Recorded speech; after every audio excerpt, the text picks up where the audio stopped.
choice is the bedrock of society. So we have to say no to mandatory masks. We have to say no to mandatory contact tracing. We have to say no to mandatory vaccines. And we have to say no to their new normal. You cannot prevent the new normal by complying with it. The only way is to not comply.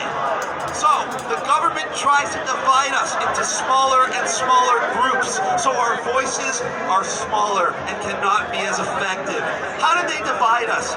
They started with the people who are scared of the virus versus the people who know better. Then they divided us between the people working and the people not, the essentials and the non-essentials, the people collecting CERB and the ones that do not qualify. Then they tried to divide us with race, like you see in the United States. Thankfully, in our diverse, wonderful Canada, they failed miserably. But that didn't stop them. Now they're trying to turn us against our fellow police officers, members of the community, our last line of defense against tyranny. And what do we hear? Calls to defund the police.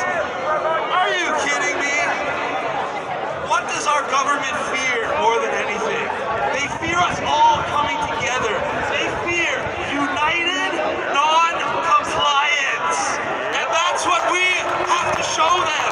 Not just here, all around the world. People are waking up. Hundreds of thousands, millions are hitting the streets. Why? Because they know they're being lied to. And guess what? Once you're given the truth, you are awake.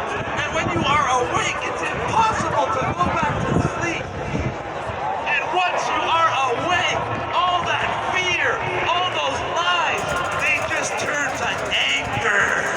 And you get mad. Why do we want you to get mad? When you get mad, you cannot be manipulated or controlled with fear. When you get mad, you will act in your best interest. And what is the most important thing in every country in the world? Our children. We had them come up here before. You heard them speak. They are literally the light of life for every country in the world. The children are our future. We must protect them. And that's what MAD is all about. It's an international grassroots awareness campaign to inform mothers and fathers about the psychological trauma that will be imposed on their children in these academic situations or in the private and public care facilities. We also let them know how the economic consequences of